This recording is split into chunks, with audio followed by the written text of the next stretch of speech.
اشرح لي صدری ویسر لی امری واحلل عقدۃ من لسانی یفقہوا قولی رب زدنی علما اللہم فقہنی فی الدین۔ چلیں جی، آج سورہ البقرہ کی آیت نمبر 234 کرتے ہیں۔ اس میں ہم زیادہ فیملی لاز ہی پڑھ رہے ہیں، اور ان میں ہم یہ پڑھ رہے ہیں کہ بیوہ کی عدت کا کیا ہے۔ اس میں باقاعدہ پہلے اس کے بارے میں بتایا ہوا ہے، بعد میں جن کی نکاح ہوتا ہے اور رخصتی نہیں ہوتی، مہر ہوتا ہے فکس یا نہیں ہوتا، تو ان کے بارے میں ہے۔ تو سب سے پہلے ہم کیا پڑھتے ہیں جی، عدت کا۔ عدت کیا چیز ہے؟ عدت کا یہ دیکھ لیں کہ عدد سے ہے، اور اس کا مطلب ہے کاؤنٹ کرنے کو کہتے ہیں۔ تو جو عورت پریگننٹ ہوتی ہے اس کی تو خیر عدت اسی وقت ہی ختم ہو جاتی ہے جب اس کی ڈلیوری ہو جاتی ہے، بھلے اس کا ہسبینڈ سیم ڈے فوت ہو جائے یا تھوڑی دیر بعد ہو جائے اور اس کا ڈلیوری ہو جائے، تو پھر عدت اس کی ختم ہے۔ یہ ہمیں اس بات سے پتہ چلتا ہے، جب حضرت زبیر بن عوام تھے تو ان کی جو زوجہ تھی کلثوم، انہوں نے اپنے ہسبینڈ سے کہا جب وہ نماز پڑھنے کے لیے جا رہے تھے کہ اگر آپ مجھے طلاق دے دیں تو مجھے خوشی ہوگی، تو انہوں نے ان کی خوشی کے لیے ایک طلاق دے دی اور چلے گئے نماز پڑھنے۔ واپس آئے تو دیکھا تھوڑی دیر میں تو بیبی پیدا ہو گیا۔ تو اس کا جی جب انہیں پتہ چلا تو وہ تو حیران ہو گئے کہ انہوں نے مجھے کیوں اس طرح کہا جب اتنا ٹائم قریب تھا۔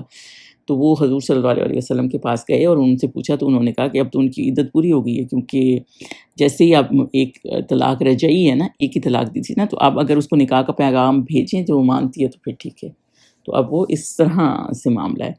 اور دوسرا یہ کہ جو خلا والی ہے وہ تو ہم نے پہلے ڈسکس کر چکے ہیں، اس کا ایک پیریڈ جب اس کی عورت کے فنش ہو جاتے ہیں اس کی عدت ختم ہو جاتی ہے۔ اور جن کا خاوند فوت ہوا ہوتا ہے نا، ان کے بارے میں یہاں بتایا گیا ہے کہ کیا ہے۔ اب میں آپ کو پڑھ دیتی ہوں آیت 234۔ اور جو لوگ تم سے مر جائیں اور تم میں سے مر جائیں اور عورتیں چھوڑ جائیں تو 4 مہینے 10 دن اپنے آپ کو روکے رہیں۔ تو اس میں بیسیکلی اس کی عدت کے بارے میں بتایا گیا ہے کہ 4 مہینے اور 10 دن ہے۔ تو مطلب یہ صرف اس کی عورت ہے جس کا خاوند فوت ہو گیا، اور جس کا خاوند فوت ہو گیا اور رخصتی نہیں ہوئی، یعنی صرف نکاح ہوا ہے اور پھر شوہر فوت ہو گیا۔ تو عبداللہ بن مسعود سے جب پوچھا گیا نا، تو انہوں نے کہا جب رخصتی نہیں ہوئی نا، تو ان کا فتویٰ یہ تھا کہ ان کو مہر بھی دو، جو ان کے مہر فکس ہے، طریقہ ہے وہ دو، اور عدت جو ہے نا ان کو گزارنی ہوگی 4 مہینے 10 دن، اور مہر مثل وہ بھی ملے گا، یعنی کہ جو ان کی وراثت میں حصہ ہے وہ بھی ملے گا۔ تو ایک اور صحابی تھے، وہ کھڑے ہوئے، انہوں نے کہا حضور صلی اللہ علیہ وسلم سے بھی میں نے یہی سنا ہے۔ تو مطلب یہ ہے کہ ان کو وراثت بھی ملے گی، جو اگر ان کی بیوی ہیں، اور مہر اگر فکس ہے تو وہ بھی دے دیں، اور اگر نہیں فکس تو پھر نکاح کے وقت بعض دفعہ دوستی، ہمیشہ نکاح تو پہلے مہر فکس ہوتا ہے، لیکن بعض دفعہ دوستی میں وہ کہتے ہیں کہ چلیں زیور دیں گے، لیکن یہ نہیں لکھا ہوتا کتنے کا دیں گے، کیا دیں گے، یہ ہم بعد میں ڈیسائیڈ کریں گے۔ اگر کسی کا اس طرح سے معاملہ ہے تو پھر جتنا ان کے ہاں رواج ہے نا، ان کے خاندان میں دستور ہے، تو اتنا مہر دے دیں، مطلب جو اپنی بہن بیٹیوں کو دیا ہوا ہے، تو یہ اس طرح سے اس کو فکس کر دیں۔ اور 4 مہینے 10 دن جو ہے، سوائے ان کے جن کے بیبی ہونے والا ہے، یہ ان کے لیے ہے۔ آگے کیا ہے، اور جب یہ عدت پوری کر چکے اور اپنے حق میں پسندیدہ کام یعنی نکاح یا جو بھی کرنا چاہتی ہیں کر لیں، تو ان پر کچھ گناہ نہیں۔ تو بیسیکلی اور ایک اور بات بھی ہے کہ جب یہ عدت کا جو معاملہ ہے نا، یہ صرف وائف کے لیے، عام لوگوں کے لیے کسی کا بھائی باپ یا کچھ بھی کوئی فوت ہو جاتا ہے نا، تو سوگ صرف 3 دن کا، یہ اسلام میں ہے۔ اور بیوی کے لیے یہ 4 مہینے 10 دن کا، کیونکہ ذرا اتنا تعلق رہا ہوا ہوتا ہے، تو یہ اس طرح کا طریقہ جو ہے نا ٹھیک نہیں۔ اور دوسری بات یہ کہ اب جہاں اللہ تعالیٰ نے کہا ہے کہ ان دنوں کے بعد، اس کے بعد جو چاہیں کر لیں، تو جو پہلے جب عدت کا ٹائم تھا تو اس وقت آپ کیا نہیں کر سکتی عورت، نہ وہ زیب و زینت کر سکتی ہے، نہ زیادہ شوخ رنگ کے کپڑے پہنے، مطلب رنگ دار پہن سکتی ہے لیکن شوخ رنگ کے نہ پہنے، نہ وہ جولری پرفیوم وغیرہ سے ذرا سا وہ کرے نا، اپنے آپ کو تھوڑا وہ تحمل میں رکھے نا، اور باہر نہیں نکلے ایسے خام خواہ گھومے پھرنے کے لیے۔ ایمرجنسی ہو تو نکل سکتے ہیں، جیسے کہ اگر کسی کو ہاسپٹل داخل ہونا ہے، یا کسی کو بہت زیادہ کام ہے، یا کوئی عورت جیسے جاب کرتی، گھر میں کمانے والا ہی کوئی نہیں رہ گیا، تو مجبوری ہو گئی ہے، تو پھر وہ معاملات الگ ہیں۔ اتنی زیادہ سختی کی گئی ہے کہ اگر جیسے فوت ہو گیا تو جنازے کے ساتھ، مطلب جنازہ گاہ تک جانے کی بھی اجازت نہیں ہے جیسے، تو عدت نا اسی وقت سے ہی شروع ہو جاتی ہے۔ اور اس کے علاوہ جو ہے عدت کے وقت، عدت کے درمیان، ہاں یہ امپورٹنٹ بات ہے کہ عدت کے درمیان نکاح نہیں ہو سکتا۔ جب نکاح اس وقت ہوگا جب عدت پوری ہو جائے گی۔ ہاں یہ کر سکتے ہیں کہ وہ تو نہ اس طرح کی بات بھی نہ کریں، لیکن تھوڑا سا اشاروں سے یا تھوڑا سا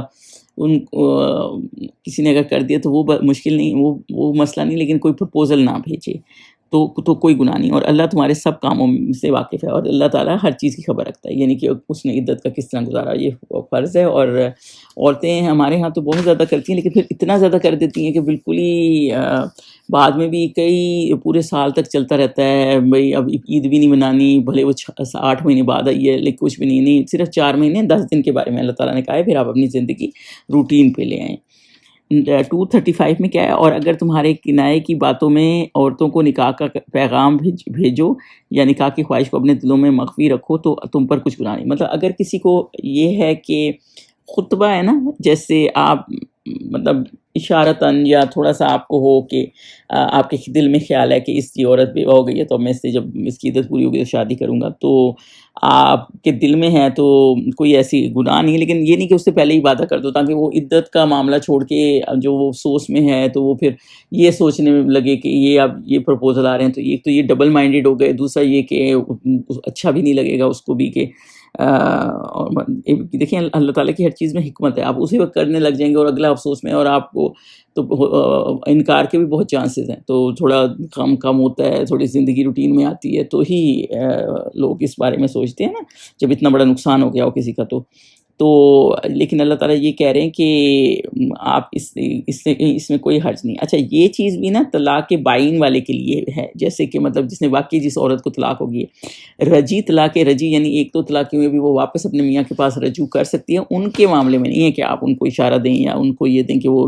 اس سے فارغ ہو کے میرے سے کر لو۔ اگر وہ واقعی فارغ ہو گئی عورت تو پھر آپ اس کو دل میں رکھ سکتے ہیں اشارہ، اور دل میں رکھ سکتے ہیں یا تھوڑا سا انٹرسٹ شو کر سکتے ہیں، دیٹس اٹ، تو گناہ نہیں۔ اللہ کو معلوم ہے کہ تم ان سے نکاح کا ذکر کرو گے، کیونکہ اللہ تعالیٰ جانتے ہیں کہ عدت کے زمانے میں یہ بات نہیں کرنی، لیکن بعد میں تمہارا ارادہ کیا ہے یہ اللہ تعالیٰ جانتے ہیں، یعنی کوئی پکا نہیں کرنا، لیکن جب اللہ تعالیٰ کو پتہ ہے کہ تمہارا کیا ارادہ ہے، اور اگر اللہ کی مرضی ہوگی تو ہو جائے گا۔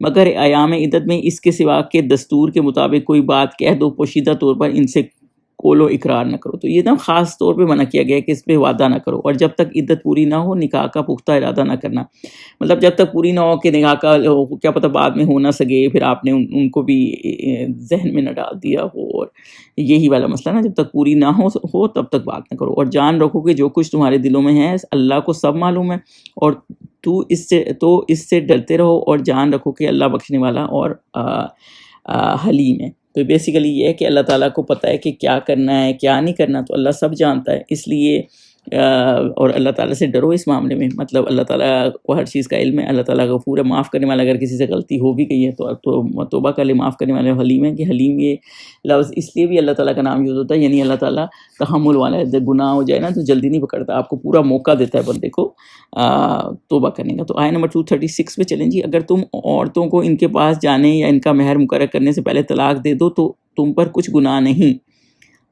اب مطلب یہ ہے کہ یہ اس کی بات ہو رہی ہے جو دیکھیں، ایک تو ہوتا ہے نا کہ جب طلاق ہوئی ہے مہر فکس ہے، ٹھیک ہے، جس کا بیوی کا تو مہر ملے گا ہی ملے گا نا، اگر طے نہیں ہے تو اگر طے نہیں ہوا، رخصتی نہیں ہوئی اور طے نہیں ہے، اور پھر اس سے پہلے جھگڑا ہو گیا خاندانوں میں، بعض ایسے دیسی پاکستان میں اس طرح کے ملکوں میں بہت ہوتا ہے کہ سالوں سال بچیاں بٹھائے رکھتے ہیں اور پھر بعد میں طلاق دے دیتے ہیں، گھر والوں کی کوئی معاملہ ہو جاتا ہے تو کوئی گناہ نہیں، یعنی ایسا نہیں کہ کوئی گناہ ہو گیا ہے، طلاق مطلب ایک حلال وہ ہے، لیکن بری بات ہے، لیکن یہ ہے کہ اگر بالکل ہی نہیں لگ رہا آپ کو کہ آپ کے حساب کی ہے تو پھر کیسے آپ اس کے ساتھ رہیں گے نا، تو صرف نکاح ہوا ہے تو یہ جائز ہے کہ آپ اس کو طلاق لیں، پہلی تو یہی بات ہے۔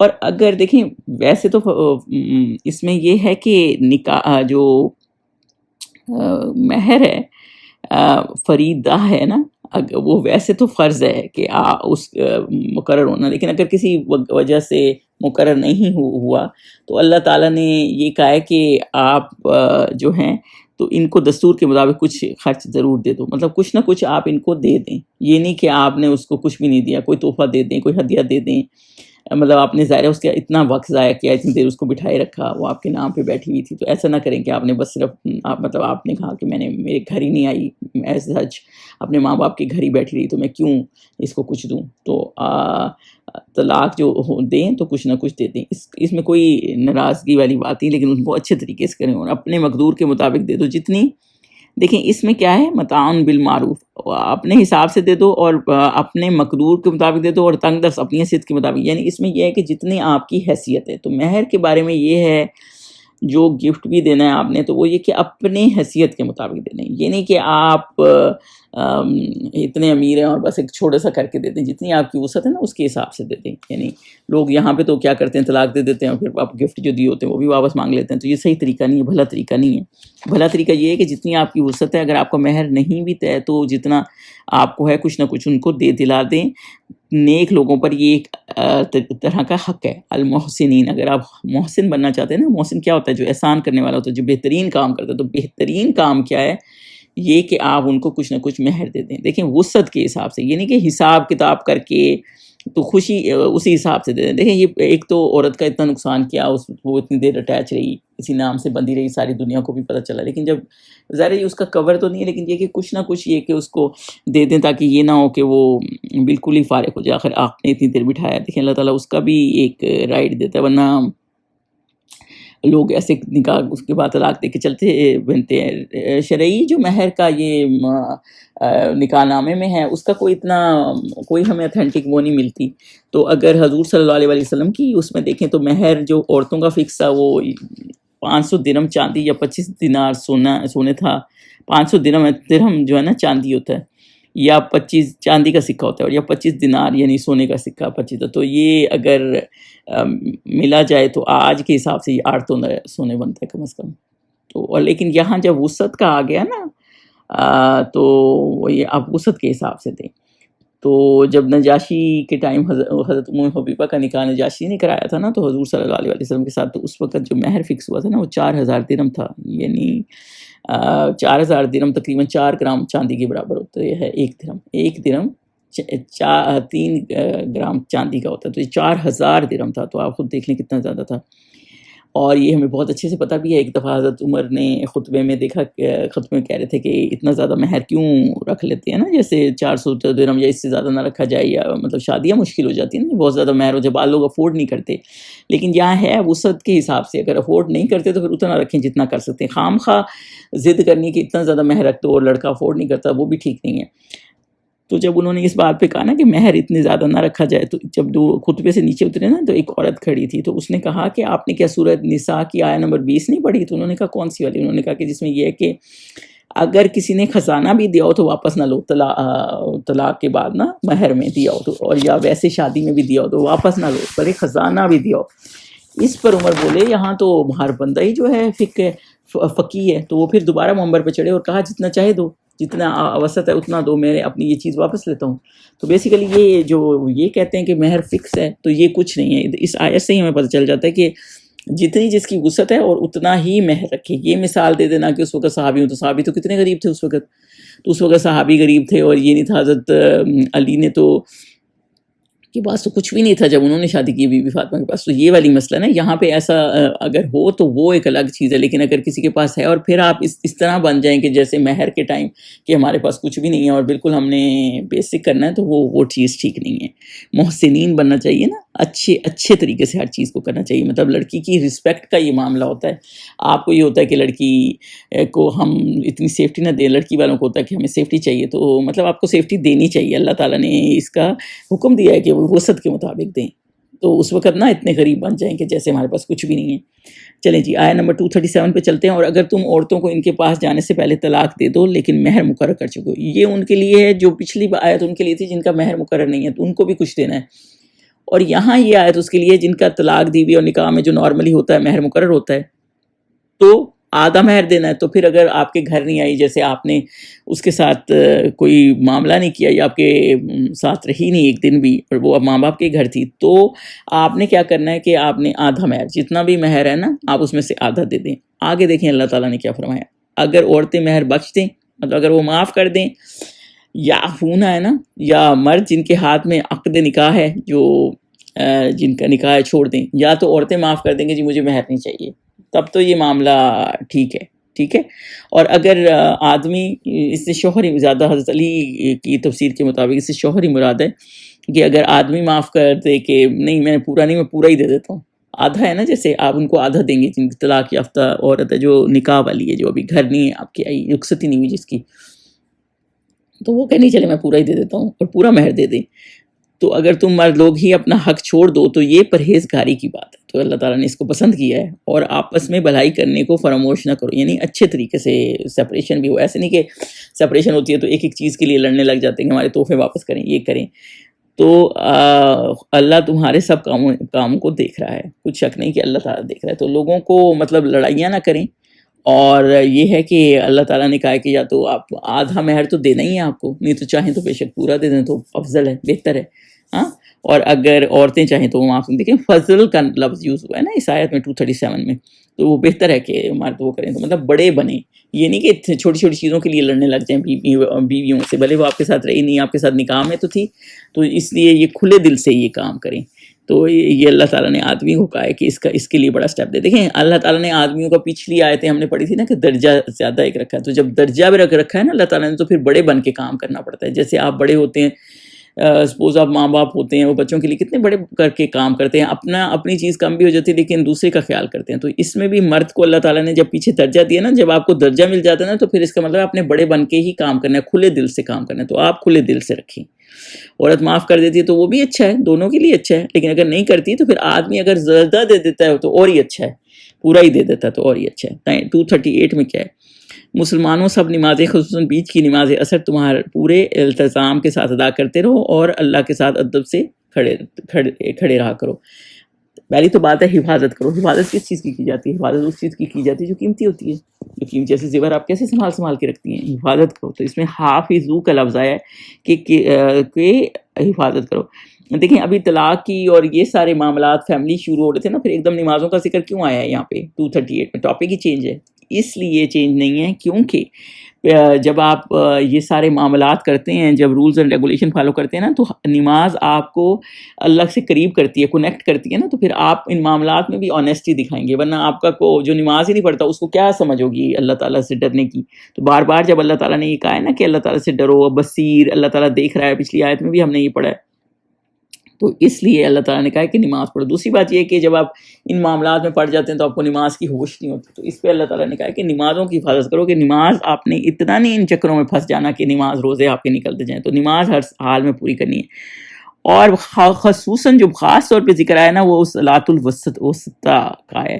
تو یہ صلاۃ الوسطیٰ کی نماز جو ہے یہ عصر کی نماز ہے. بہت زیادہ یہ اس میں ہے کہ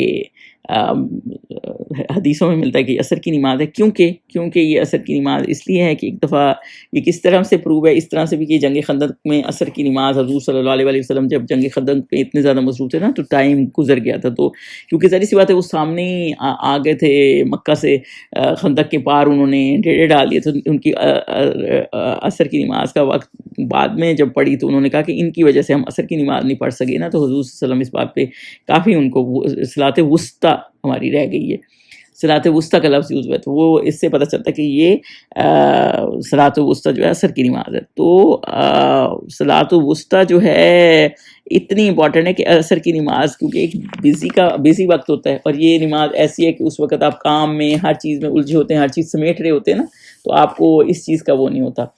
اور آپ کو یہ میں بتا دوں کہ حدیث پاک میں اس طرح سے آیا ہے کہ جس کی نمازیں پہلے نمازوں کا ظاہری بات ہے فرض نمازوں کا ہی پہلے سب سے پہلے نمازوں کا سوال ہوگا، اور جب جس کی نمازیں پوری نہیں ہوں گی نا تو پھر وہ نفلوں میں اگر ان کی دیکھی جائیں گی، اور نفلیں سنتے نفلیں ہوں گی تو پھر وہ اس میں ایڈ کر دی جائیں گی تاکہ وہ پوری کر دی جائیں. تو اس لیے جس کی نمازیں بہت زیادہ قضا ہو گئی ہیں نا، اور وہ سمجھتا ہے کہ پہلے اس نے نہیں پڑھی اور اب وہ پڑھنے لگا، تو اسے چاہیے کہ نفلیں زیادہ پڑھے، تو وہ اس کو نا کور کر دیں گی. اور اسی طرح جس کی زکوٰۃ دیں، اگر کچھ رہ بھی گئی ہے تو جو صدقہ دیا ہے تو اس سے پورا اللہ تعالیٰ کرے گا.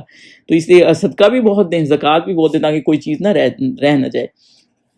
حدیث پاک کیا ہے، قیامت کے دن 5 نمازیں، وضو، اوقات، رکوع، سجدے صحیح کیا ہوگا نا جس شخص نے، تو اس کے ساتھ اللہ کا وعدہ ہے کہ اس کو عذاب نہیں ہوگا. اور جس کی کمی ہوگی نا تو اس سے یہ کوئی وعدہ نہیں ہے، وہ پھر اللہ تعالیٰ کی مرضی ہے، اللہ جس کو چاہے بخش دے والی بات ہے. تو اس لیے یہ چیزیں نا بہت پراپر طریقے سے پڑھیں تاکہ اللہ، اور اس کی حفاظت کے ساتھ پڑھیں تاکہ اللہ تعالیٰ بھی آپ کو اگلے جہان حفاظت میں رکھے.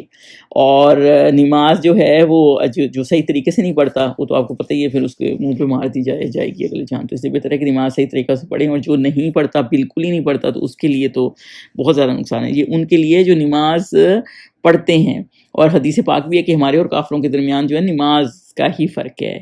تو اس وجہ سے ایک دفعہ حضرت ابن عباس کی آنکھوں میں تکلیف تھی. دیکھیں صحابی کیسے تھے، ان کی آنکھوں میں تکلیف تھی، تو انہوں نے کہا کہ کچھ دن کے لیے آپ جیسے نماز چھوڑ دیں، تو میں بھی کوئی دوائی ڈال رہے ہوں یا کچھ کہ پانی سے دور ہیں یا کچھ اور معاملہ ہو. تو انہوں نے کہا نہیں، آپ صلی اللہ علیہ وسلم نے فرمایا کہ جو نماز چھوڑے گا نا اس پہ اللہ غضبناک ہوگا. انہوں نے سوچا اس چیز کو چھوڑ دو، علاج کوئی چھوڑ دو، کچھ اس طرح کا علاج تھا، علاج کوئی چھوڑ دو. آگے کیا ہے، اللہ تعالیٰ نے کیا کہا ہے، اور اللہ کے آگے ادب سے کھڑے رہا کرو. قانتین ہے. نماز کے بعد کیا ہے، قوموا للہ قانتین. قانتین، قنوت کا کیا مطلب ہوتا ہے؟ قنوت کا مطلب ہوتا ہے یعنی فرما برداری، یعنی عاجزی کے ساتھ کھڑے رہنا، اور دوسرے سے یہ بالکل ساکت ہو کے کھڑا رہنا، یعنی ہلنا جلنا نہیں ہوتا. یہ نہیں کہ آپ نماز پڑھ رہے ہیں تو پھر آپ پہلے تو یہ تھا نا کہ نماز میں بولنا بھی اجازت تھی، آپ کو پتہ ہی ہے جب یہ رول نہیں آئے تھے. لیکن جب یہ آیت آئی تھی نا، تو اس کے بعد جو ہے بولنا کوئی بولتا نہیں تھا. ایک صحابی کہتے ہیں کہ حبشہ سے جب ہم ہجرت کر رہے تھے نا، اس وقت حضور صلی اللہ علیہ وسلم کو ہم سلام کرتے تھے نا، حضور صلی اللہ علیہ وسلم نماز میں ہوتے تھے، اس سلام کا جواب دے دیتے. جب ہم واپس آئے نا حبشہ سے ہجرت کے بعد، تو ہم نے نماز کی تو جواب نہیں دیا، تو ہم نے کہا پتہ نہیں کیا ہو گیا، حضور صلی اللہ علیہ وسلم ناراض تو نہیں ہو گئے. تو جب حضور صلی اللہ علیہ وسلم نے نماز فنش کی، تو انہوں نے کہا کہ یہ کیونکہ حکم آ گیا ہے نا، تو اب ہم نماز میں بول نہیں سکتے. تو اس لیے یہ آیت کے بعد یہ تھا کہ آپ نماز کی حالت میں قانتین ہو، بالکل اسٹیبل ہو، نماز پہ کنسنٹریشن ہو آپ کی، کہیں اور نہ ہو. تو اب اس کے بعد بولنا کچھ کرنا بالکل جائز نہیں. ہلنا جلنا یا آپ کے کپڑے ادھر ادھر ہو رہے ہیں، دوپٹے ادھر ادھر ہو رہے ہیں، تو وہ نہ کریں. پہلے سے ہی اپنے آپ کو سیٹ کر کے نماز پڑھیں تاکہ آپ کی کنسنٹریشن صرف نماز کے اوپر ہو. تو یہ اس آیت میں آگے کیا ہے، اگر تم خوف کی حالت میں ہو تو پیادے یا سوار جس حال میں نماز پڑھ لو، پھر جب امن و اطمینان ہو جائے تو جس طریقے سے اللہ نے تم کو سکھایا ہے، جو اب تم پہلے نہیں جانتے تھے، اللہ کو یاد کرو. تو بیسیکلی اللہ تعالیٰ نے اس میں یہ کہا کہ اگر خوف ہو، مطلب کوئی ایسا ہو جیسے پہلے زمانے میں جنگوں کا معاملہ ہوتا ہے، بعض اتنا زیادہ خوف ہوتا ہے کہ آپ بالکل نماز نہیں پڑھ سکتے، ایسی جگہ پھنس گئے ہیں، تو پھر آپ پیدل اور چلتے ہو، یعنی نماز کسی حال میں معاف نہیں ہے. اس سے آپ یہ دیکھیں، تو اس کو صلاۃ الخوف کہتے ہیں. جنگ میں ایسا بھی تھا کہ صحابیوں جب جماعت ہو رہی تھی ایک دفعہ، تو ایک رکعت ایک صحابیوں نے پڑھ لی، پھر ایک رکعت دوسرا گروپ آیا اس نے پڑھی، پھر انہوں نے بعد میں اپنی دوسری رکعت پوری کر لی حضور صلی اللہ علیہ وسلم کے پیچھے. تو مطلب یہ کہ نماز ہر حال میں ہے. اور ویسے کیسے پڑھنی ہے، فذکروا اللہ، ایسے پڑھنی ہے جیسے اللہ تعالیٰ نے آپ کو سکھائی ہے. تو اللہ تعالیٰ نے قرآن میں تو نماز کے پڑھانے کا ذکر نہیں بتایا، تو پھر کیسے سکھائی ہے؟ اللہ تعالیٰ نے حضور صلی اللہ علیہ وسلم کے تھرو ہمیں سکھائی ہے، کیونکہ حضور صلی اللہ علیہ وسلم کو کون سکھا کے تھے؟ حضرت جبرائیل کہاں سے آئے تھے؟ اللہ تعالیٰ نے بھیجے تھے نا. تو یہ والا مسئلہ ہے کہ وہ ان کو اول وقت کا ایک دن سکھا گئے تھے کہ نماز اول وقت میں کیسے پڑھتے ہیں، اور پھر جو دوسرے دن آ کے وہ بتا گئے تھے کہ اسی نماز کو اینڈ کا وقت کون سا ہے، اس وقت بھی کیسے پڑھنا، اس وقت پڑھنی ہے. تو دونوں ٹائم کا سکھا گئے تھے. تو نماز ایسے پڑھنی چاہیے جیسے اللہ تعالیٰ کو دیکھ رہے ہیں، اور سنت طریقے سے پڑھیں. تو یہ سنت سے ہی ہے. جو لوگ کہتے ہیں نا کہ سنت کا وہ نہیں ہے اور اللہ نے اپنے نبی بھیجے، تو یہ نبی کا ہی وہ الحمدللہ اللہ تعالیٰ نے وہ کیا ہے کہ جو جیسے انہوں نے آپ کو بتائی نا، کیونکہ اللہ تعالیٰ نے ان کو سکھائی ہے، تو ویسے ہی آپ نے اس کے مطابق پڑھنی ہے. یہ نہیں کہ اپنی مرضی سے جو مرضی کرتے رہیں، جیسے مرضی جیسے کریں. اسی لیے جب ہم مسجدوں میں جاتے ہیں اور ایک جیسی نماز پڑھے ہوتے ہیں نا الحمدللہ، تو یہ ایک بہت اللہ تعالیٰ کی بلیسنگ ہے کہ سارے ایک ہی طریقے سے نماز پڑھتے ہیں. 240 پہ چلیں. اور جو لوگ تم میں سے مر جائیں اور عورتیں چھوڑ جائیں، اور وہ اپنی عورتوں کے حق میں وصیت کر جائیں. اب یہ اس میں پھر فیملی لاز کے بارے میں، اور یہ کہ جو فوت ہو جاتے ہیں اور بیوی پیچھے رہ جاتی ہے، یعنی آدمی بیمار ہو گیا ہے اور اس کو پتہ ہے کہ میں نے مر جانا ہے، تو وہ پیچھے وصیت کر جائے. اچھا، یہ اس بارے میں لوگ کہتے ہیں کہ یہ آیت جو ہے منسوخ ہو گئی ہے، کیونکہ اس وقت پہلے زمانے میں یہ تھا کہ یہ میں پہلے آگے اس کی ٹرانسلیشن پڑھ جاتی ہوں کہ ان کو 1 سال کا خرچ دیا جائے اور گھر سے نکالی نہ جائیں. ہاں اگر وہ خود سے نکل جائیں اور اپنے حق میں پسندیدہ کام کر لیں تو تم کچھ گناہ نہیں، اور اللہ زبردست حکمت والا ہے. تو بیسیکلی اس آیت میں یہ ہے کہ پہلے جو منسوخ اس لیے وہ کہتے ہیں کہ پہلے یہ تھا کہ 1 سال تک گھر میں لے، کیونکہ جیسے ہی بندہ مر جاتا تھا تو وہ تو گھر سے نکال دیتے تھے اس کو. تو اس حکم کو نا اللہ تعالیٰ نے منسوخ کر دیا ہے. تو اب یہ ہے کیونکہ اس سے پہلے عدت کا نہیں آیا تھا، تو پھر جب عدت کا آیا نا 4 مہینے 10 دن، 4 مہینے 10 دن کا ہے کہ وہیں رہے. اور دوسرا یہ کہ وراثت کیونکہ اللہ تعالیٰ نے دے دی ہے، تو اگر کسی کا گھر ہوگا تو ویسے ہی اس کو آ جائے گا. تو وراثت بھی اس کو مل جائے، حکم آ گیا نا، تو پھر اولاد ہے تو بھی ملے گی، اور اولاد نہیں ہے تو بھی ملے گی. تو پھر ایک سال کا اس لیے اتنا نہیں ہے. اور اگر 1 سال سے پہلے بیوی چلی جاتی ہے، یعنی چلی جائے بھلے طریقے سے، یعنی اب تو 4 مہینے 10 دن کے بعد وہ اب کہیں نکاح کر لے یا کہیں اور اس کی شادی کا ارادہ ہو، تو کوئی اس میں حرج نہیں ہے. اللہ تعالیٰ تو آپ ان کو کرنے دیں گے، یعنی کہ لوگ اس پہ اتنا اعتراض کرنے لگ جاتے ہیں کہ یہ تو طلاق یافتہ ہے، ابھی سے شادی کرنے لگی، اس کو کم نہیں. دیکھیں غم صرف 4 مہینے 10 دن ہے جتنا اسلام میں ہے، اس کے بعد وہ جو بھی کرتی ہے نا، تو اللہ تعالیٰ تو تم پر کچھ گناہ نہیں ہے. اللہ تعالیٰ نے صاف لکھ دیا ہے کہ یہ کچھ گناہ نہیں. تو ہمیں کوئی حق نہیں ہے کہ جس چیز کا گناہ نہیں اس پہ بات کریں. اور اللہ حکمت والا ہے، اللہ تعالیٰ کی اس میں حکمت ہے. کام کا بھی پورا ٹائم دیا ہے بیوی کو، یہ اللہ تعالیٰ کی حکمت ہے. اور اس کے بعد کوئی عورت ملتی تو نہ رہے، ہو سکتا ہے اس کا کوئی وسیلہ ہی نہ ہو.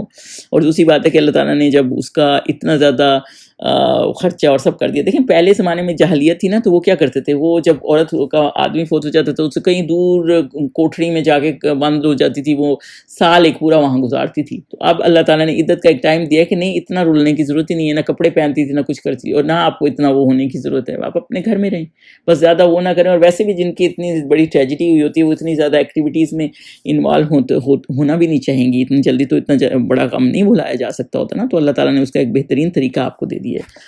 241 پہ کیا ہے جی، اور متعلقہ یعنی طلاق یافتہ عورتوں کو بھی دستور کے مطابق نان و نفقہ دینا چاہیے، پرہیزگاروں پر یہ بھی حق ہے. اب اس پہ اللہ تعالیٰ نے پھر یہ ساری للمطلقات ہے نا، ان کو کہا ہے کہ ان کا بھی فائدہ دیں. یہ نہیں کہ وہ اگر آپ کو نکاح ہوا ہے یا نکاح ہوا ہے اور آپ کے گھر نہیں آئیں، یا نکاح رخصتی نہیں ہوئی، یا نکاح ہوا ہے رخصتی ہوئی ہے، تو بھی آپ ان کو کچھ نہ کچھ دیں اور بہتر طریقے سے.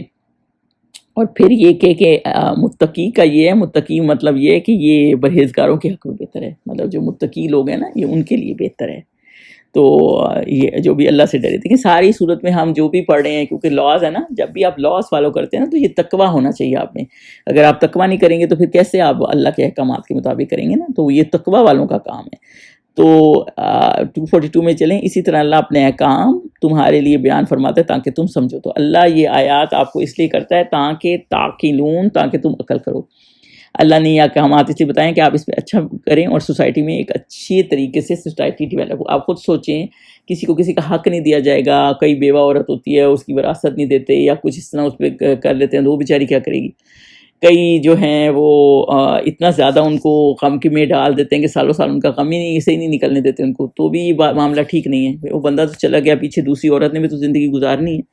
کئی ایسے کہ نکاح میں بٹھاتے مہر کا لیے لڑنے لگ جاتے ہیں. تو یہ والا مسئلہ نا، یہ سارے اللہ تعالیٰ نے حل کر دیے. جب آپ بیچ میں قرآن کو لیں گے نا، تو پھر آپ کس طرح کریں گے. اور اس میں ایک یہ بات بھی ہے کہ ایک صحابی تھے، تو وہ فوت ہو گئے. تو ان کی وائف جو ہیں وہ کہنے لگی کہ ہمارے غلام جو ہیں وہ چلے گئے تھے اور گھر سے بھاگ گئے تھے، تو میرا ہسبینڈ ان کا ڈھونڈنے گیا، تو ان غلاموں ان کو مل تو گئے، تو انہوں نے ان کو قتل کر دیا، ان صحابی کو.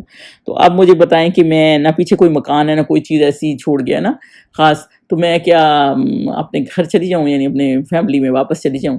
تو حضور صلی اللہ علیہ وسلم نے پہلے تو کہا کہ ہاں کچھ نہیں کہا. تو وہ جانے لگیں، تو حضور صلی اللہ علیہ وسلم نے ان کو روکا، تو کہا کہ نہیں، جہاں جس گھر میں رہ رہی ہیں نا، جو شوہر کا گھر ہوتا ہے جس میں آپ رہ رہے ہوتے ہیں، تو عدت آپ کو وہیں پوری کر لیں، وہی بہتر ہوتا ہے. انلیس کہ کوئی بہت زیادہ مسئلہ نہ ہو کہ جیسے کرائے کا گھر ہے، بالکل نکال ہی دیا اگلوں نے اسی وقت ہی، یا بالکل ہی جگہ نہیں ہے. تو بہتر یہ ہوتا ہے کہ عورت عدت شوہر کے گھر پوری کرے، یا پھر سسرال والے بالکل ہی وہ نہیں کرے. تو سسرال والوں کو بھی یہ چاہیے کہ عدت اس کو وہیں پوری کریں دیں. اس کے بعد جو معاملات ہیں وہ پھر بے شک اپنے گھر چلی جائے، جو بھی کرے تو کوئی اس میں کوئی حرج نہیں ہے. جانا چاہتی تو اس کو جانے دیں.